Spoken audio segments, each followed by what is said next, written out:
Perfect timing for the light to come through this morning. Welcome to Water Within Astrology. Today we're talking about the Pisces lunar eclipse that's happening September 17th or 18th, depending on where you are located on the globe. For us here in the Midwest, it's happening at 10:34 p.m. Eastern Standard Time. This is happening at 25 degrees of Pisces. The full moon will be there, and the sun will be directly opposing at 25 degrees of Virgo. And this is happening near the north node of the moon. It's not quite in Pisces and Virgo yet. We will see the nodes of the moon switch into Pisces and Virgo on January 11th, I believe it is. And so right now we still have the north node in Aries and the south node in Libra. It's happening close enough to the end of Pisces, where it's getting close enough to where the north node in Aries is, because Pisces and Aries are the last and the first sign of the zodiac, therefore they're next to each other in the wheel. So the north node, because this is a lunar eclipse happening on the north node, we are seeing that this is a little preview of the nodal switch that's going to happen in January.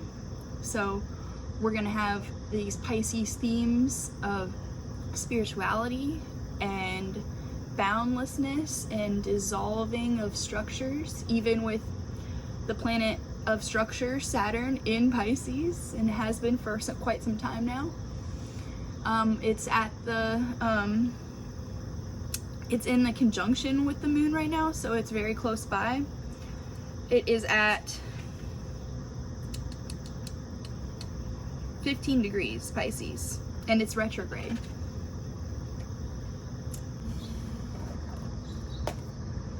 And we not only have Saturn conjunct the moon, it's a loose conjunction, but we have the moon also conjunct Neptune in Pisces, and Neptune is at 28 degrees, and it's also retrograde. Saturn's retrograde, Uranus is retrograde, Neptune is retrograde, and Pluto is retrograde. And Mars is getting ready to go retrograde. Mars just moved into Cancer, and I briefly mentioned that in the last video, but that means Mars is in a really uncomfortable place. He's learning how to swim, is how the astrologers are describing it. It's because it's the first water sign, and Mars is a fire sign, and he is probably just flopping around, like not knowing what to do with the emotions that he's not used to feeling, because he's more action oriented, and he's got so much conditioning around him to be the man's man, and to break those structures down is actually a huge amount of strength, more than any amount of strength that is shown in the traditional way of thinking about Mars and aggression and wars and winning wars and taking things from people and bulldozing everybody. Very Aries archetype in the shadow. Obviously these are shadow aspects. So Mars could be going through a period of learning how to deal with their emotions for the first time, especially with this power structure of Pluto moving back into Capricorn one more time. Capricorn has this problem with emotions as well, and we're getting that final last dance of the Pluto and Capricorn story. And so what could that be bringing up for us that has been working with us since 2008, when Pluto first moved into Capricorn, and we're finally moving out of that. So in a lot of ways, this Pisces theme, because it's the last sign of the zodiac, it also has this theme through the eclipse and through the Pluto and Capricorn story of like moving out of a long period of not suffering, but like learning lessons in this particular Saturnian sign of Capricorn that's known for being cold and distant, and it's one of the coldest planets. And we're working with Pluto, that's our soul's purpose. How have we been conditioned by capitalism, because Capricorn is associated with capitalism, and how have we taken on that identity in such a soul level way, where we don't know who we are without these certain structures that are dissolving, the Saturn in Pisces. And we have Neptune in Pisces, which is the now modern ruler of Pisces, but also it's at the 29th degree. It's at the very end of Pisces, and that's why it's conjunct the moon, because the moon is there in Pisces as well.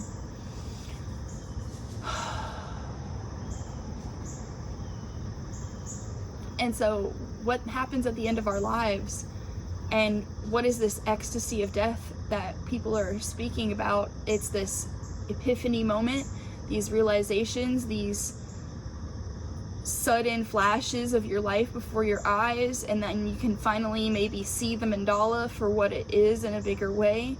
You can step outside of your ego. If you've ever had an ego death during like a psychedelic experience, it's very similar to that, apparently, where you can finally just kind of step outside of whichever identity you were given in this lifetime, and you can have a new perspective.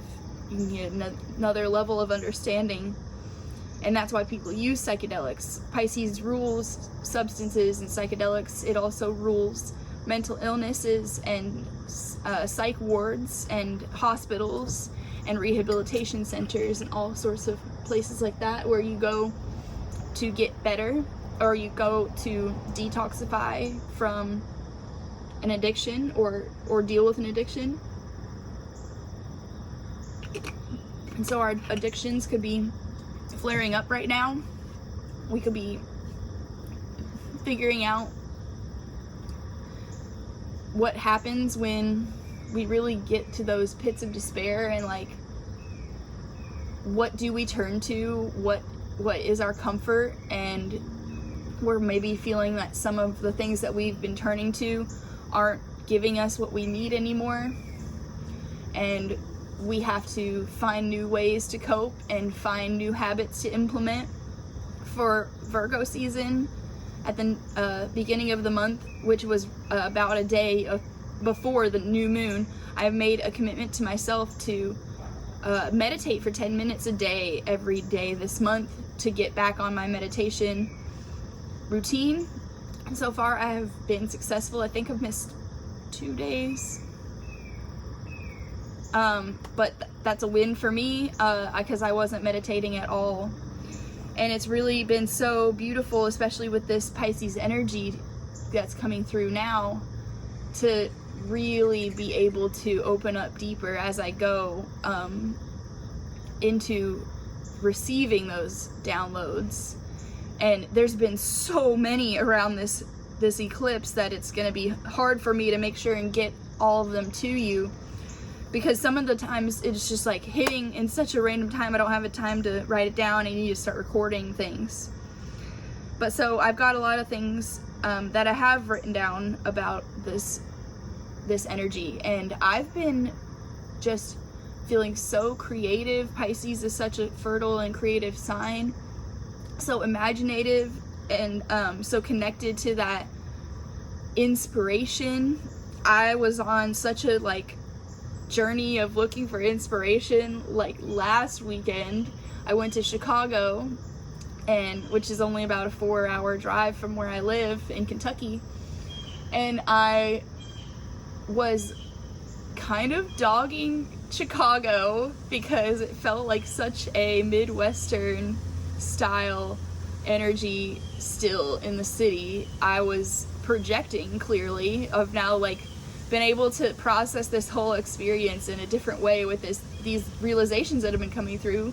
Pisces rules mirrors and reflections, so I'm seeing that I was projecting out that persona onto Chicago, and I was looking for for the inspiration. I definitely was like feeling like my eyes were open, but perhaps my eye was following and moving towards what wasn't what I wanted more, what wasn't, you know, instead of looking more sharply at what is, because there were lots of things, lots and lots of things, and now I'm like seeing the whole experience in a better way. It's so inspiring, especially when I started to ask for that inspiration.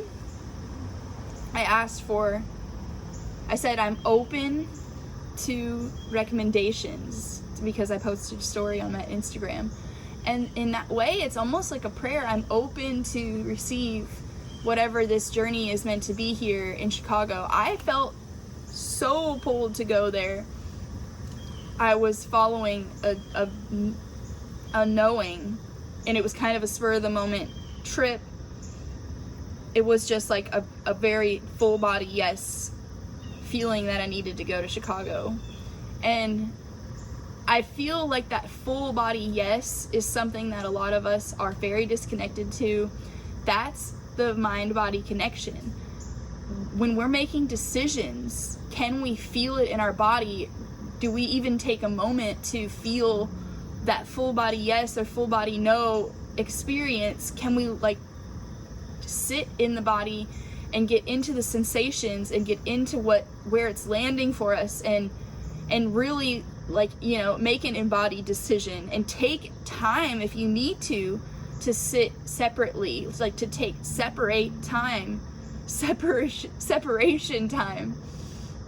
for you to take, you know, time to reconnect with yourself. There's a time to be together, and there's a time to be separate, because Pisces is all about boundarylessness. Like, it's all about like oneness, and it's about you know, disillusionment and absolute just like dissolving of all structures and boundaries so that everything meshes together.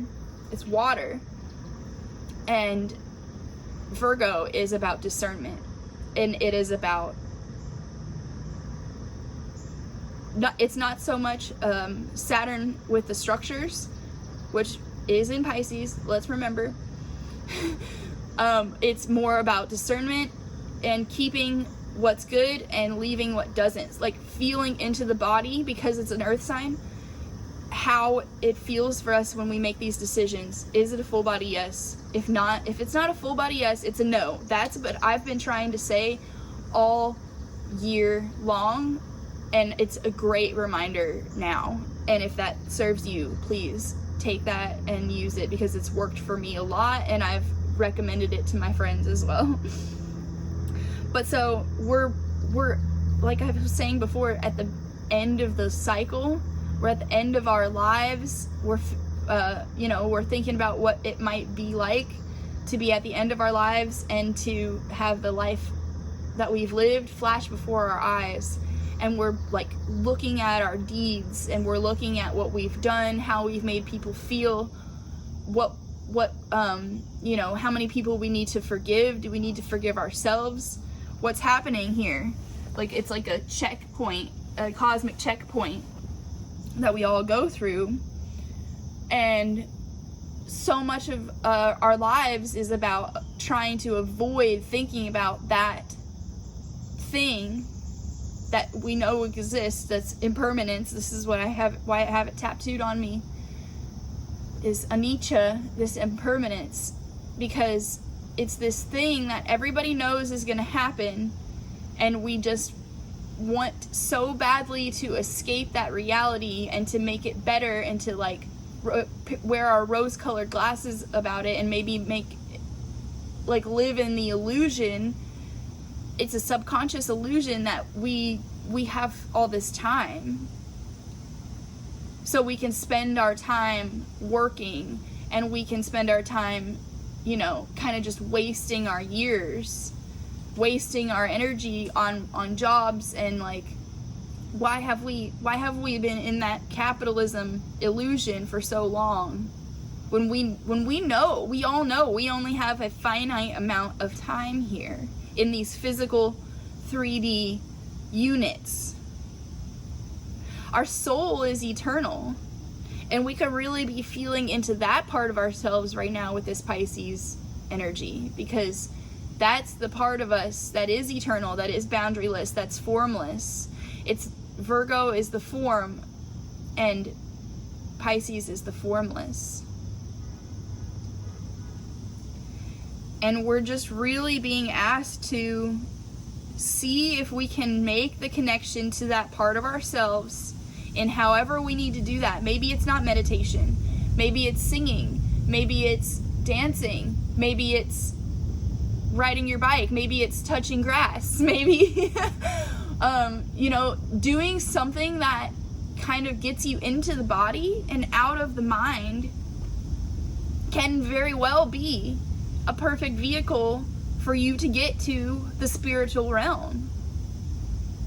Nature is the most inspiring thing for me, and I hope for many of you as well. You can feel how inspiring it is to just simply look at nature in any form that it takes. This is why I wanted to sit with my plants. I'm really proud of them right now. Anyways, woo! Emotional. It's been so emotional. There's been so much grief that we're processing collectively. Like, the Pisces is this coming back to oneness and this forgiveness that maybe we're, facing things that we haven't forgiven or that we need to forgive. So there's like this collective,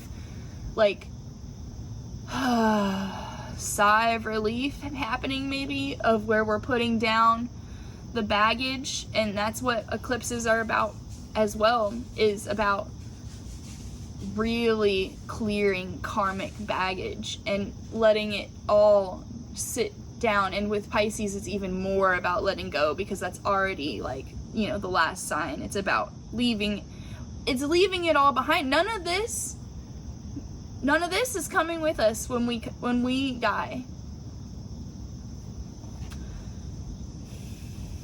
None of it. None of these clothes, none of this makeup, none of any of this.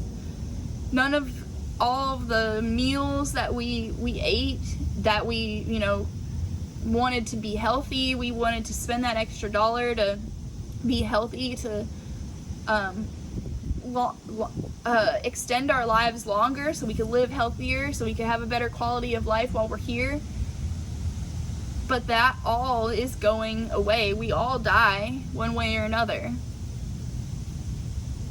And so that can be this fact that disillusions some people, makes them to the point of apathy where nothing matters, or that can bring them to a point of everything matters, because we only have this one life, because we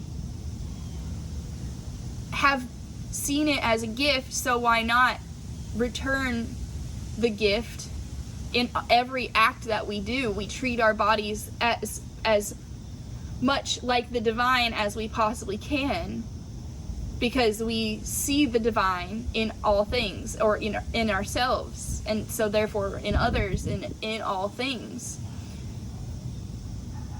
It's a two-way street, and we can easily find ourselves feeling both right now,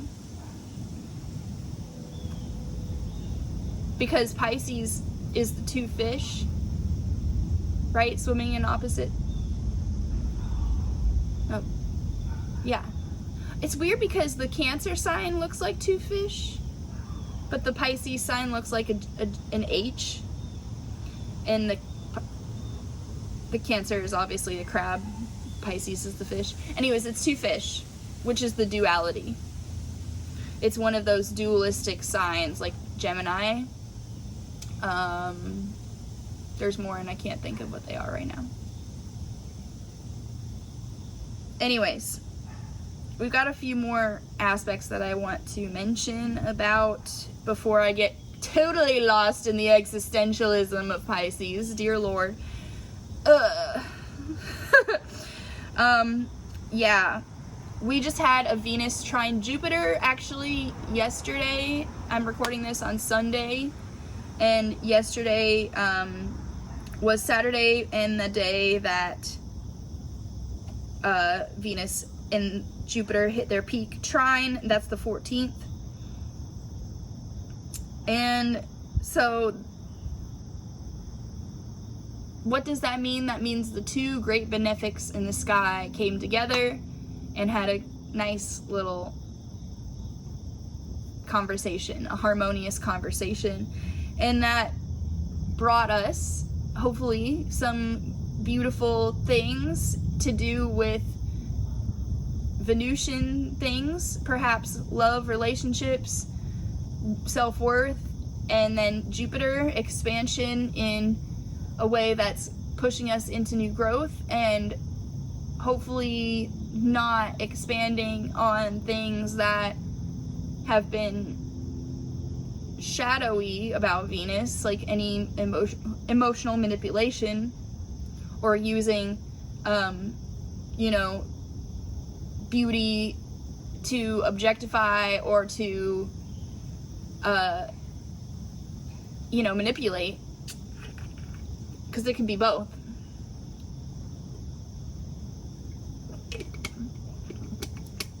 But generally, when the two benefics make a trine, which is a harmonious aspect, it's good things.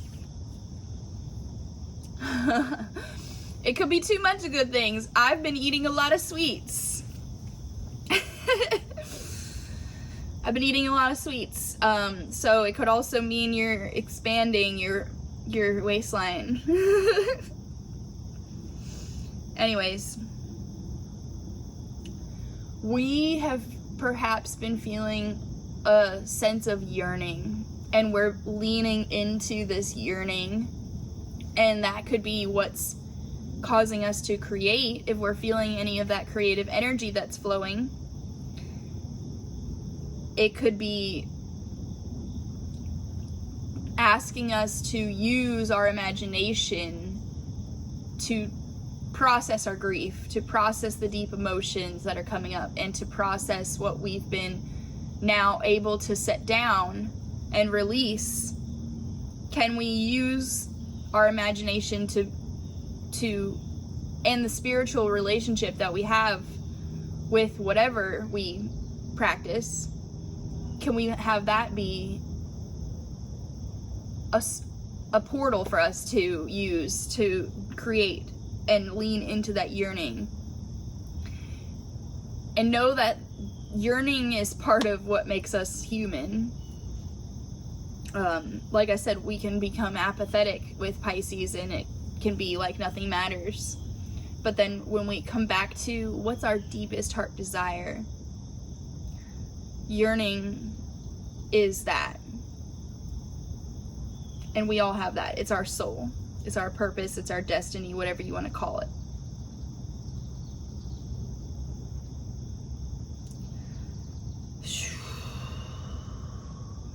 So Pisces, yeah, like I said, is the end of the life, the end of the wheel. And so if you are feeling like there's, we all have a collective grief right now because of what's happening on a global scale. What has happened to us as well, collectively, that we still haven't processed, like what happened in 2020. We're all still processing that grief, or we're storing it because we don't know that we need to process it. And we're now dealing with this new conflict on top of it. These other new conflicts that we've been seeing since then. And we just really are asked to use our tools in our toolbox to get down to our practical routines. Our routines can give us so much safety and strength and security when we are in these really, really high emotional times where there's so much pain, so much grief, so much carnage every day. Our nervous systems are completely bombarded,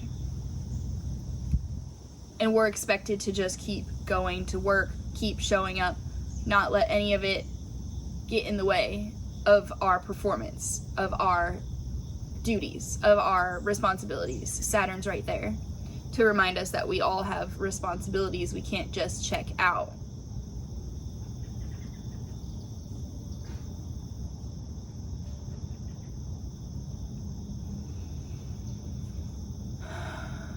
I had this moment the other day where we have a weekly drum circle in the park that's right here by my house, and I went to sit in the field and meditate with my drum before we started, and I closed my eyes, holding the drum in my hands with my hand on top of it, and I could hear over in the wooded area just a little bit off to the distance, there was an owl hooting in the trees right there. I could hear it really loud, and I was a little bit into the field, and so I immediately felt that full body yes moment where I knew I needed to follow that sound and get whatever medicine this owl had for me.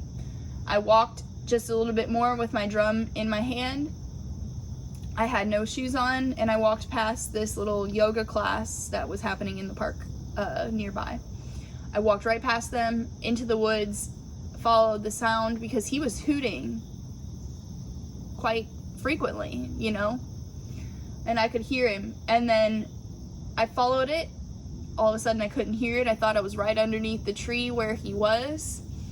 And then all of a sudden he was right behind me. He said, "Hoo hoo."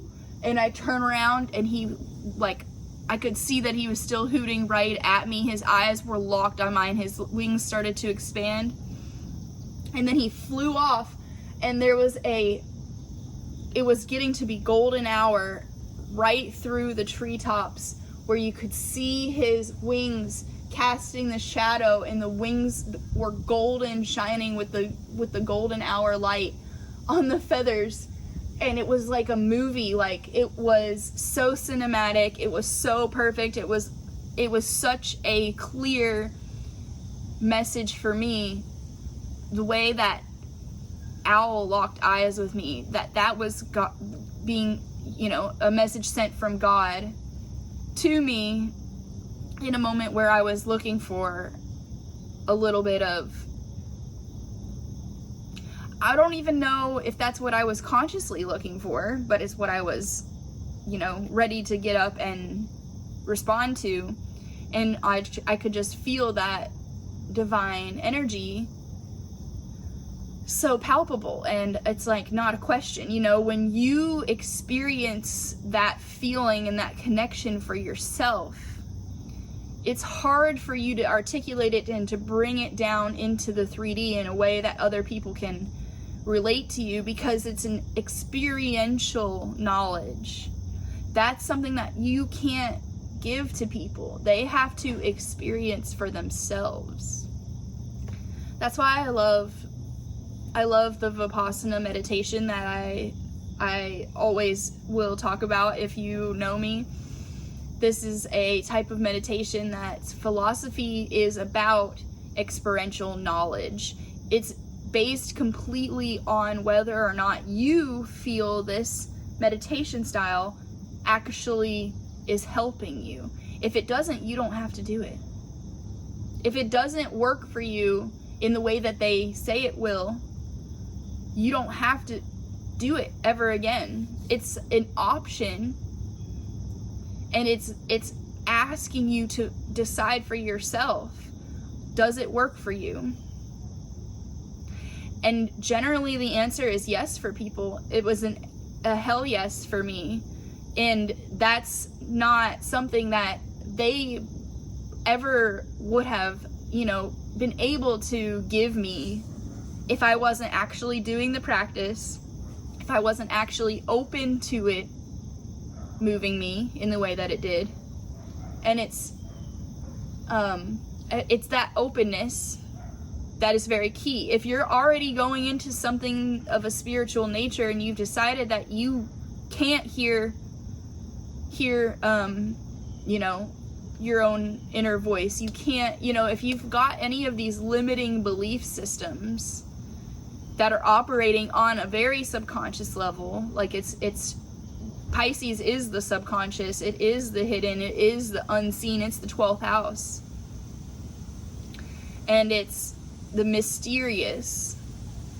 And if you already go into those types of situations where you could be open to an experience with the divine, but you've already gone into it deciding that you're not going to have one, it's not going to happen for you. Whatever you think,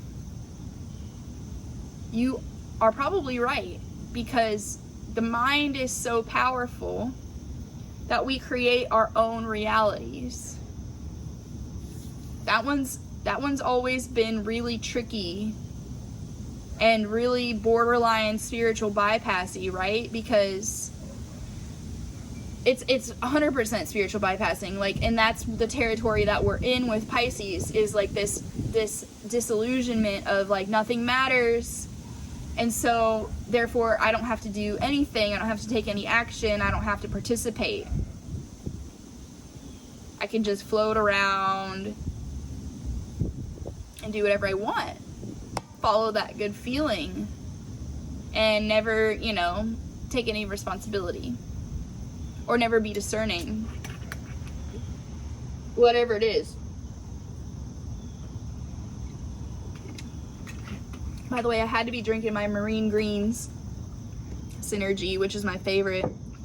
It's got the blue-green algae, spirulina and chlorella, and Klamath Lake blue-green algae. Anyways, lots of good deep sea or deep lake and sea, nutrient dense greens.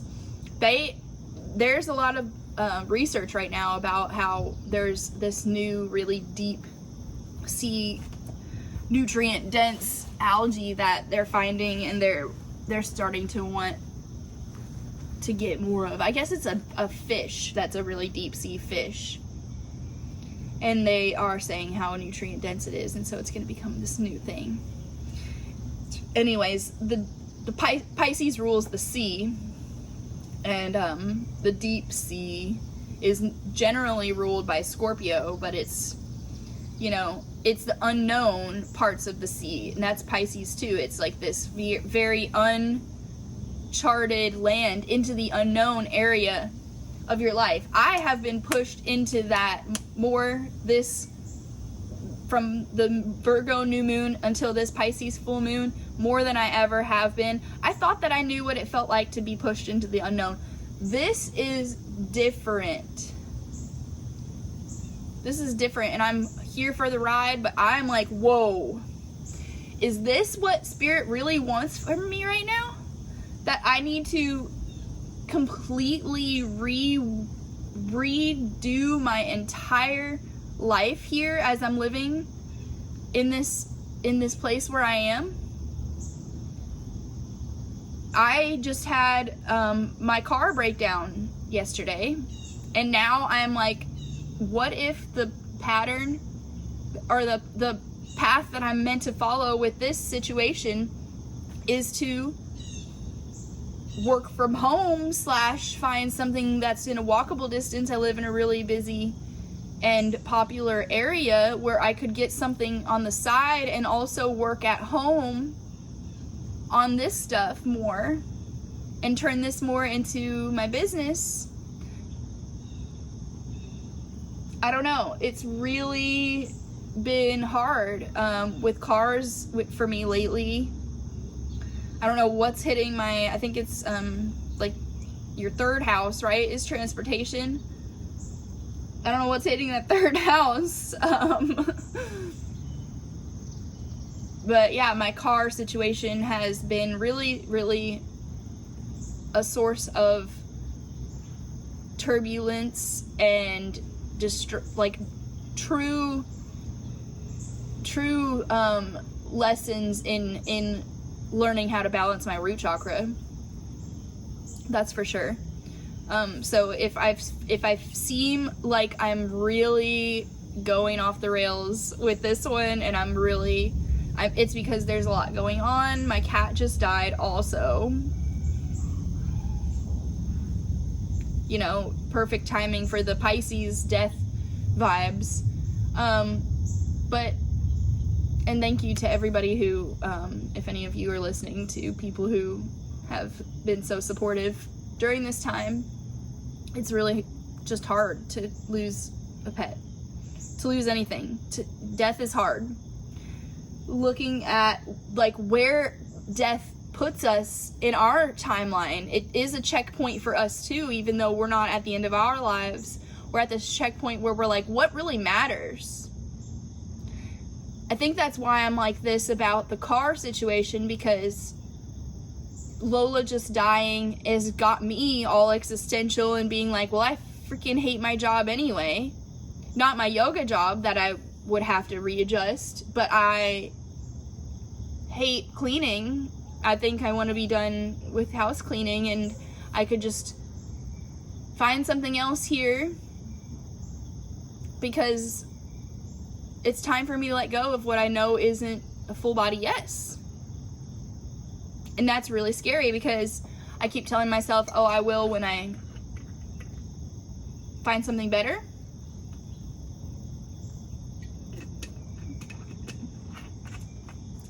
Or when I'm forced to, because the universe took my car away. I just got that car. Anyways, that's what happens though. The universe doesn't ask questions. It doesn't make a schedule with us about when you're gonna die, when any of us are gonna die. It's a risk. We step outside the door every single day and realize this could be our last day.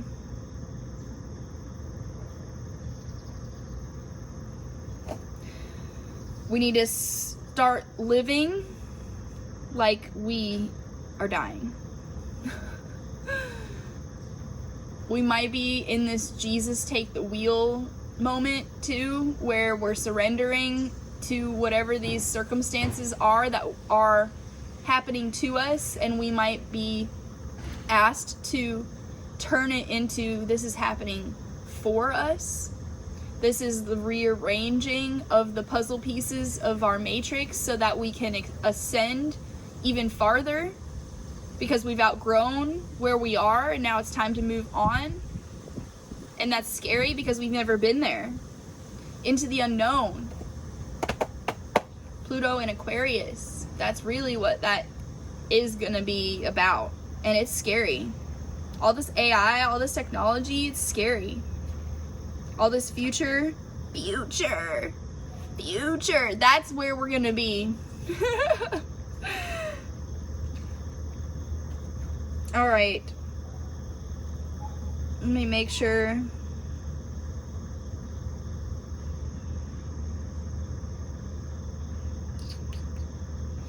We could be having some really hard times with sleep, or just some really interesting and vivid dreams. I've been like just waking up periodically through the night and having to go pee more because I'm drinking more water. Really drinking more water during this time, you guys. Like, water is so connected to this eclipse. Really watching any amount of alcohol that you're drinking. If you drink, I'm absolutely not touching it during this time, especially with all this grief. Like, I can't touch it. We're not doing it.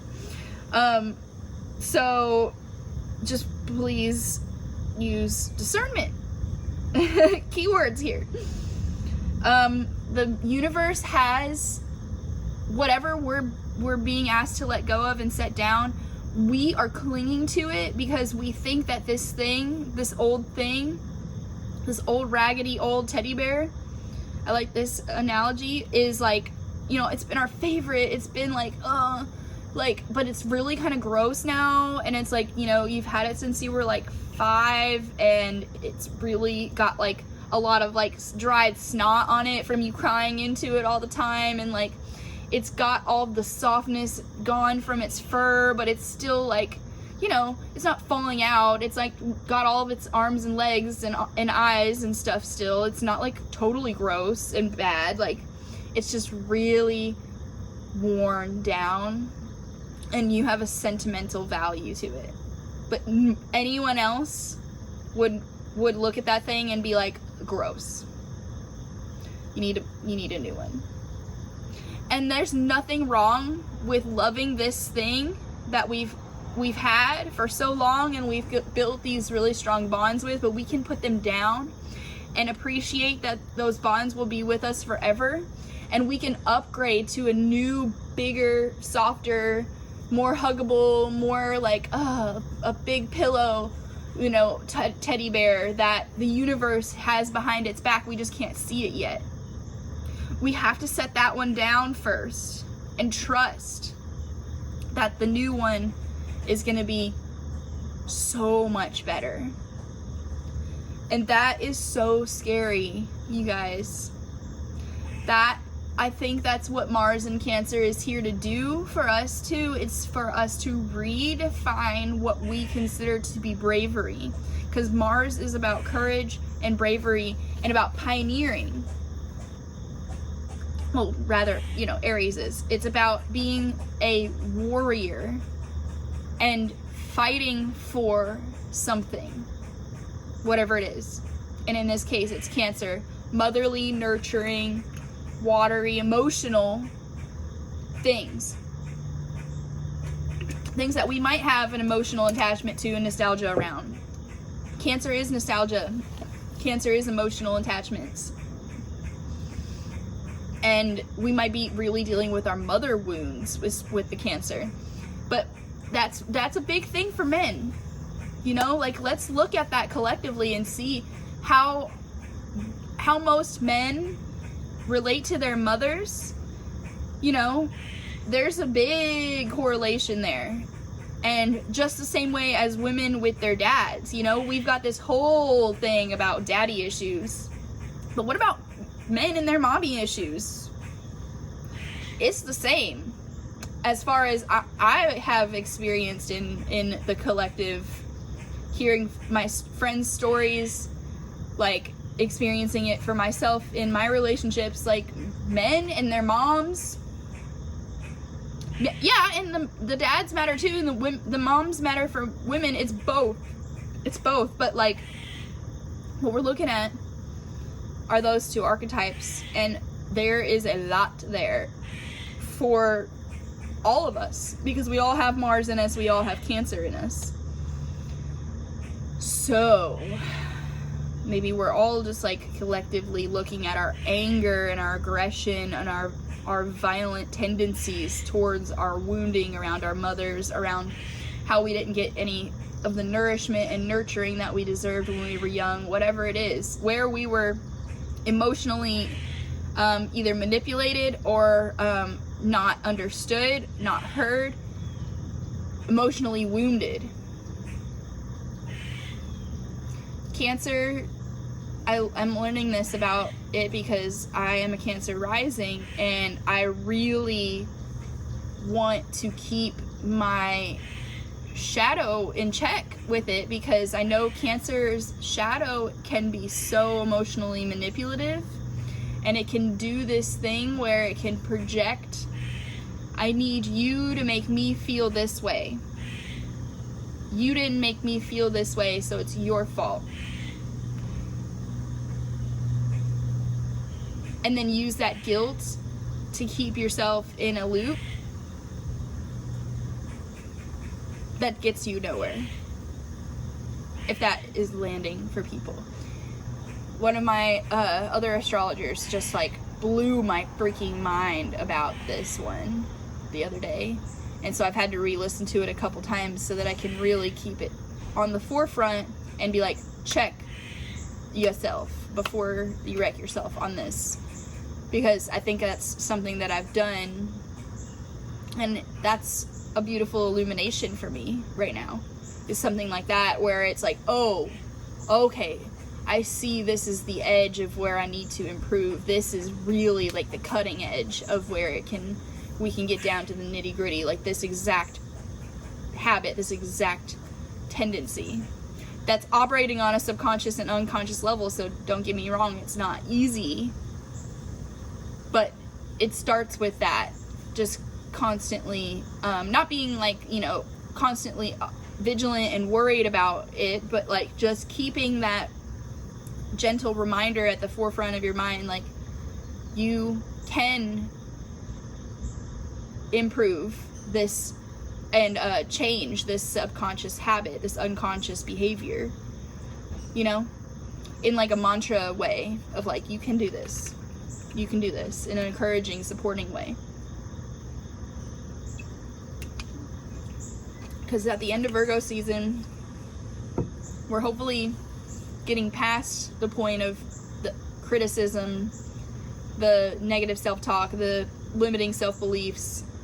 We're maybe being able to see that a little bit clearer now that we're at the end.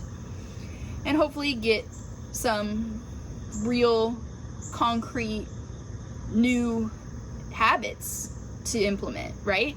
That's Pisces too, is implementation and integration.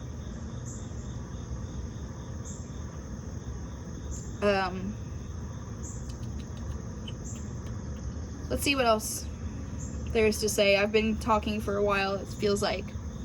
Yeah, so with the concrete action and the concrete like new habits, maybe just starting small with the Virgo. Virgo Sun and the Jupiter Gemini, that's asking us to start small. That's why I'm just doing 10 minutes a day with my meditation to start. That's better than nothing. Doing 10 minutes a day. Start small. Maybe it's switching out one of your coffees for a matcha instead of being like, I quit coffee. You know, just start where you need to meet yourself where you are. I think that's going to be, you know, a continuous thing that Virgo season is going to ask us to do, is to continuously remember we are perfect right where we are. We also cannot miss out on what's meant for us. That's another big one that I have been really trying to hold in my heart this year. I cannot miss out on what's meant for me.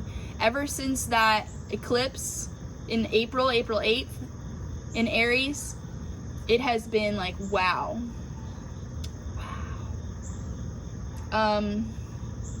So I think that's where I want to end it here.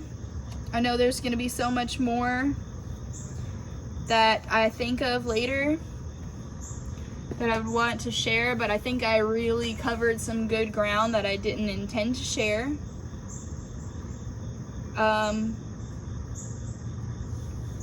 Giving yourself space to grieve and time to separate yourself. We're still in that hermit archetype, like I was talking about at the new moon in Virgo. And maybe using that alone time and seeing why we are being asked to be alone with the North Node in Aries. We're being asked to be alone right now so that we can deepen our spiritual connection to whatever the divine is for us. Because without being alone, we could distract ourselves and miss it. We could miss those subtleties that, you know, like maybe I wouldn't have heard that owl hooting if I wasn't alone. Maybe I would have been more preoccupied with what's going on around me, the external stimuli, instead of like being able to go within too and hear these revelations that I'm being given. And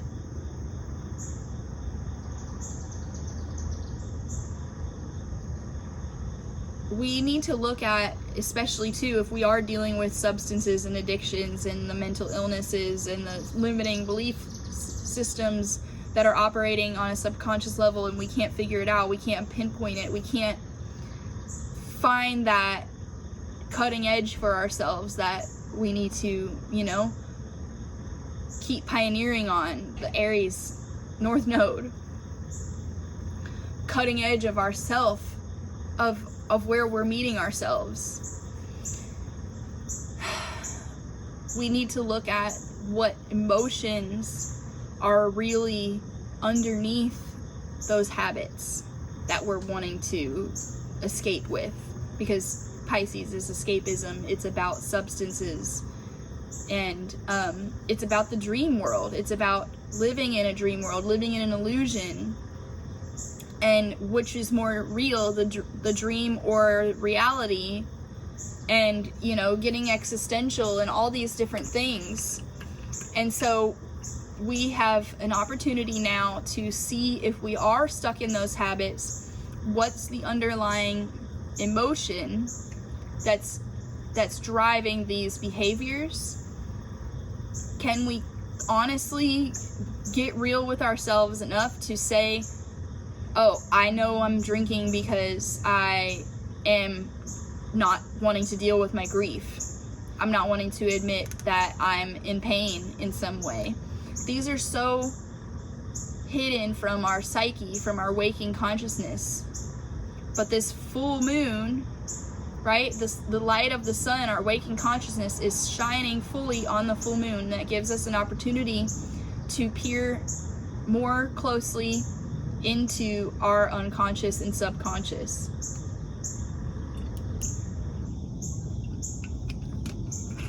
Sorry, I just can't stop. This thing's so good. So we're asked to tap into the more subtle nuances of the body, get into the body and the breath, and like lay hands on ourselves and do like some self-massage or whatever it is. Just like, don't be afraid to like nourish your body, to bring yourself that like loving care, because sometimes that's all we can do. And like forgive ourselves, really find this opportunity to forgive ourselves and to go within, experience this divine connection that we all have access to in a new way, and see if we can clear the channel. If there's any debris there blocking us, we can clear those blocks and debris away, and we can have a more clear channel.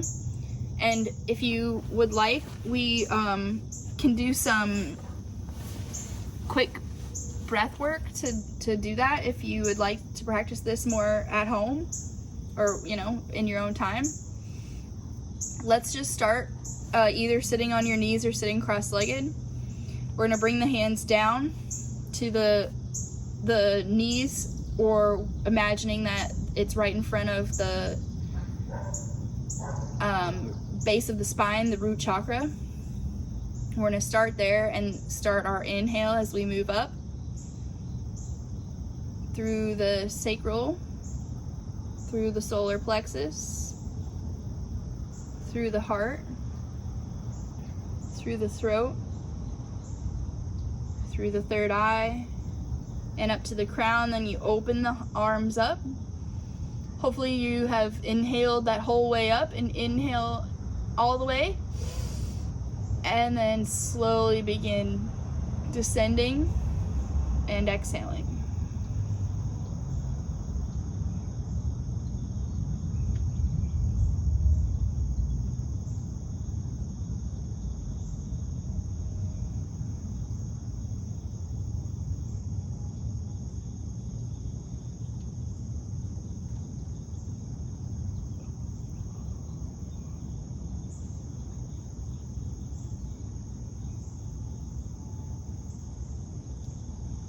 You can do that as much as you would like. It's really amazing. And if you have the awareness and knowledge, you can recite the Sanskrit words for each of the chakras as you move through, and that can help you be an anchor. It can act as an anchor for your meditation, or you can just focus on the breath and focus on that long inhale, maybe pausing for a beat at the top and bottom with no breath, just holding into that void. And that will clear your chakras, and it will bring you into a more clear space for you to receive the divine revelations and the divine Piscean spiritual energy that's coming through in this last decan of Pisces. Like I was talking about in my previous videos, the more we progress through the sign, we're getting to the end of the sign, the messages will get stronger and stronger, and we'll get a deeper and deeper understanding of the messages that they are trying to communicate to us, as long as we are open to receive. So staying open is important. Don't run away from yourself. That's the thing at the end of your life.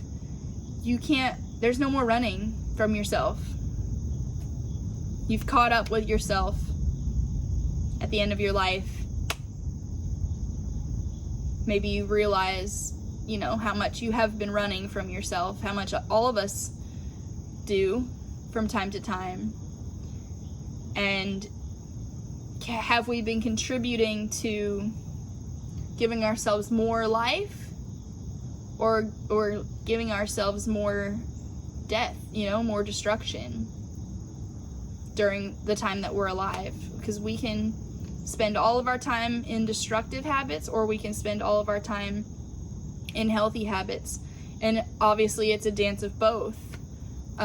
But we can really be feeling into some deep habitual patterns, deep karmic cycles, especially with the eclipses. So being so graceful towards yourself, give yourself grace and give yourself that forgiveness that you deserve, that unconditional spiritual higher love that we deserve, and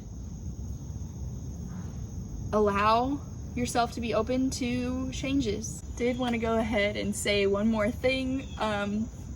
Since the whole car breaking down thing, I'm, like I said, feeling called to start doing these consultations for my livelihood and make that part of my paid income. So if you're feeling called to support me in that way and you have your birth time, please reach out if you would like a reading. I'm offering a special low price right now. At my starting rate is going to be $44 for an hour-long consultation, but you have to have your birth time and location, and obviously the year, for me to have access to your chart. And with this eclipse, if you purchase now before the eclipse, which is on Tuesday, so between Sunday, Monday, and Tuesday, you will get an even cheaper price, and we will be obviously looking at the eclipse and where that's happening for you in your chart. So I appreciate you and your support. Even just a like and a share is so much. It means so much to me that I have any subscribers on YouTube. I got 3 likes on my last video. I'm just like, yeah, like it's the small wins, because it could be 0. So I see you, I love you, and I appreciate you. Thank you so much.